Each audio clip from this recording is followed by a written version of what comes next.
Hi there, everyone, and thanks for joining us. I'm Josh. And I'm Sarah. And we are the Hiking Fools, guiding you through the trails of Glacier National Park. And today we are discussing one of our favorite hikes. Both of us have sort of named this as one of the top hikes in Glacier. So I guess listen up, because it's a wonderful hike that provides a lot of different things in one experience, and we're going to tell you all about that. So it's Swiftcurrent Pass is something that you can approach from a couple of different angles. It's centrally located in the park, northern part of the park, so that you can go from one region to the other over the pass. And it's amazing to see all the different things and the views that you get into the northern part of the park. It's just, and there's a lookout, and I can't even name it all, Sarah. Yeah, this is probably one of my favorites. When people ask me what's your favorite trail in the park, I would say Swiftcurrent Pass. And it's not just getting up to the pass, it's going from one side of the Continental Divide to the other, because you essentially cross the Continental Divide at Swiftcurrent Pass. And it's just panoramic views to another set of panoramic views. Like it never stops. And, you know, the wildflowers, the wildlife, the geology, the turquoise lakes, you get pretty much everything on this hike. Yeah, and as we mentioned, we've hiked this one direction mostly, but there are a few different ways that you can approach the pass itself. And then we also will lead into the lookout, which is above the pass at the summit of Swiftcurrent Mountain.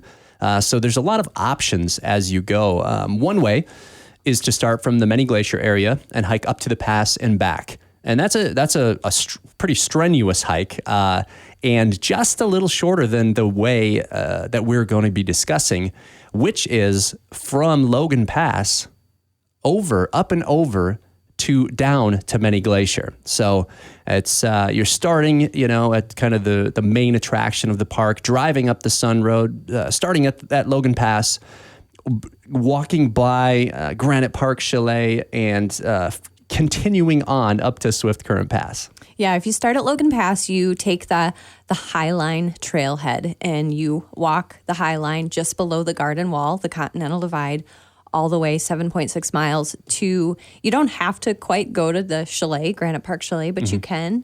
There's a pit toilet there, so if you need to do that, there's a campground. But you get up to the pass, it's 0.9 miles up with from Granite Park. And it's not super steep. I mean, there's a little bit of elevation gain, but it gets upward. over quickly.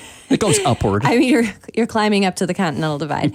And then once you're at the pass, you can look both directions. You can look from, the McDonald Valley where you came, and then down into the Swiftcurrent Valley, Many Glacier area.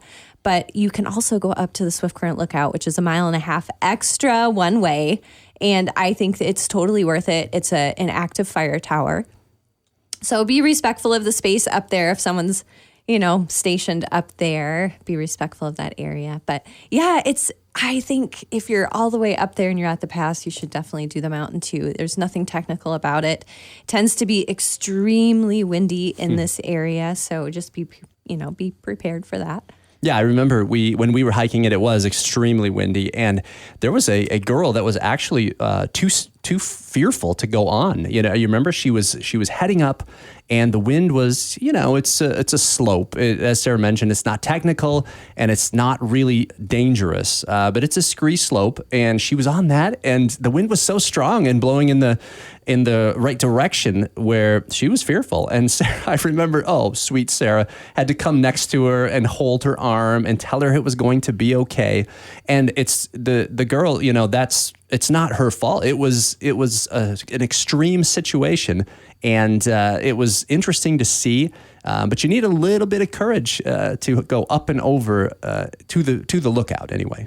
When you're in a really, really windy area, it can be a little bit disorienting, and I think that gets to you a little bit. But yeah, there's nothing scary really about this trail. It's just switchbacks on scree. That's really not any exposure, and it takes you right up to the lookout. But nice. So some of the stats here, if you travel in this way from Logan Pass up and over Swiftcurrent Pass, including the lookout at the summit and down to the Many Glacier Valley.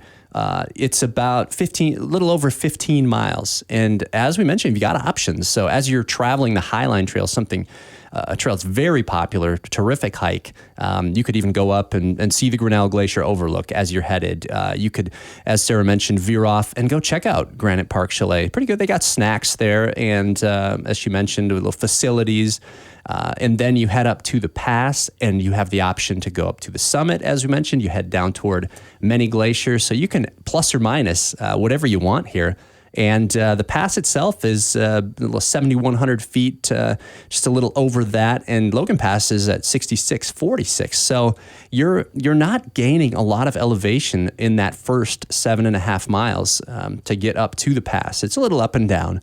But so 15 miles and, a couple hundred feet, almost 1,000 feet, depending on the way you go up to the pass. And then really it's downward to the Many Glacier Valley, over 3,000 feet. So back to the options you have if you're coming up from Many Glacier, strenuous hike. But if you do it this way, it's more level and down than anything. If you add that summit and the lookout, which is worth it, we would highly recommend doing that because the view when you come over the top of that into the northern part of the park is incredible.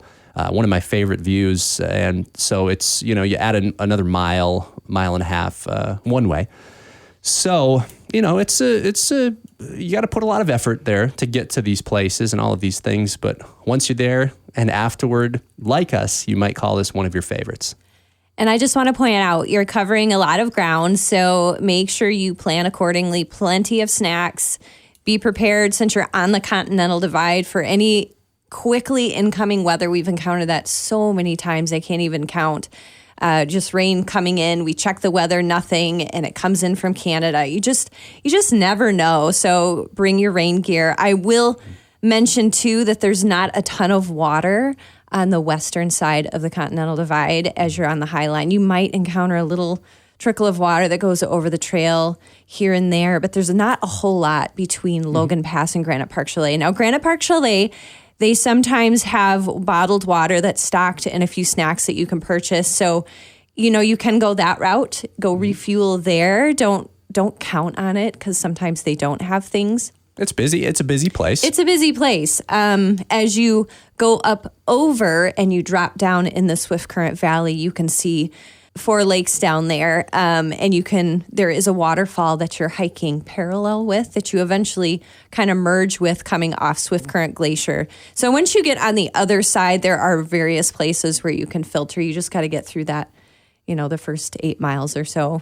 Sure. And from the pass, you said it, Glacier. I almost forgot. This has everything. I mean, you can see Swiftcurrent Glacier from the pass too. And so as you're hiking the Highline Trail, we didn't even mention yet the wildlife. I mean, you're very likely to see bighorn sheep on that trail. Grizzlies are often around Granite Park Chalet. Yeah, the wildlife is super abundant along the Highline Trail. Yeah. We have seen just about everything but mountain lions along here. And I know the mountain lions are there too, but bighorn sheep, grizzlies at the chalet. Yes, I think we've seen grizzlies at the chalet like 60-70% of the time that we pass, whether it's on the trail or around the chalet. Yeah, close to there, even down to the little things, marmots and Columbian ground squirrels, golden mantle. Yeah. And speaking of, I mean, it's as you head down into the Many Glacier Valley, in our experience, we saw a big bull moose on that trail, very close. So, I mean, you could see a few of the big 5 or 6 that are in Glacier on this hike. Yeah, that whole section on the Swiftcurrent Trail, you're encountering 3 different lakes that are really common. A really common place to see moose. So, be careful with that too. If you encounter a moose, you need to make sure that you give it plenty of space and, they can be aggressive too. So be careful. A lot of people are more afraid of a moose than a bear because they're just so big. They're just tall. And it's, but as always, it's an amazing experience. Well, they're often right on the side of the trail too, which is what we encountered. That's true. It's just you want to experience this wildlife. It's part of what Glacier has to offer. And I'll say we've got some more to talk about, definitely, about Swiftcurrent Pass Trail and some of the offshoots. But we'll take a short break. Stick with us. We've got another segment coming right up. Whether you're hiking Avalanche Lake or conquering Mount Saï, you want to be prepared. Same goes for your money. Freedom Bank delivers peak performance banking with mobile tools, expert advice, and a personal touch. Freedom Bank is proud sponsor of Hiking Fools because adventures are better when your bank is as ready as you are. Freedom Bank, we want to be your bank. Give us a call at 892-1776. Member FDIC. Welcome back. We're the Hiking Fools. We have been discussing Swiftcurrent Pass today, the trail that we both call a favorite. It's just got everything. We're traveling it from Logan Pass over to Many Glacier and kind of a west to east traverse, but there's a couple other ways to do it. And this is actually the highest maintained trail in Glacier National Park. It is. So if you're coming from the loop, there's another direction. If you don't want to start at Logan Pass and you want to park at the loop, which is a small parking area, it's about 4 miles up to Granite Park Chalet. So you shave off 3.5, 4 miles, but it's definitely more strenuous. There's definitely more elevation gain that direction, but it's another option. How strenuous is it from the loop up? It is strenuous. It's 4 miles and you gain, let's say, 2,500 feet.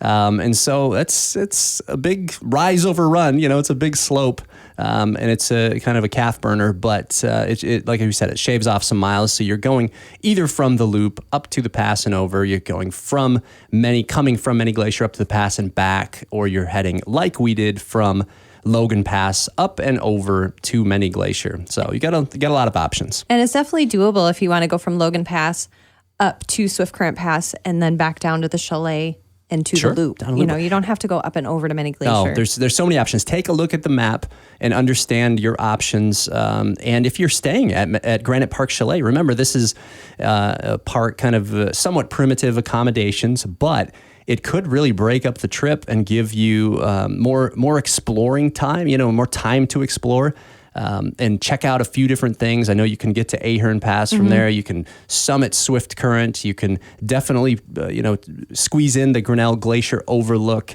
There's just a lot to do. So check into that. You could potentially stay over and be in and around that pass area and just enjoy it.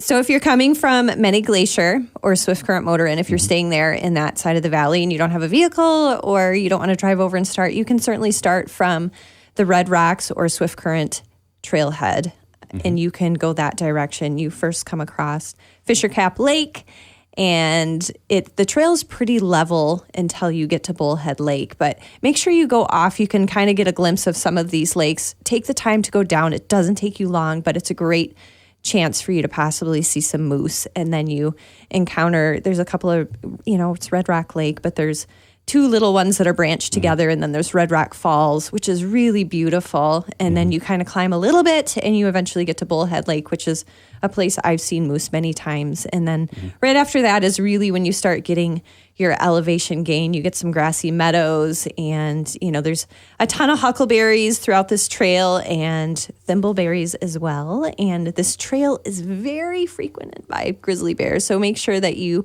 are being very bear aware. And it's pretty popular going from the trailhead up to Red Rock Falls, but it's not super popular beyond that. So make sure you make plenty of noise and, look up, because when you look up towards Swiftcurrent Pass, with Many Glacier area behind you, you can see Swiftcurrent Glacier and the falls that are coming down. There's a whole lot of water coming out of there, and it's really pretty. Yeah, and then turn around, and these lakes are stretched out before you, and a chain of lakes. It's still on my screensaver. It's just one of my favorite places. So amazing.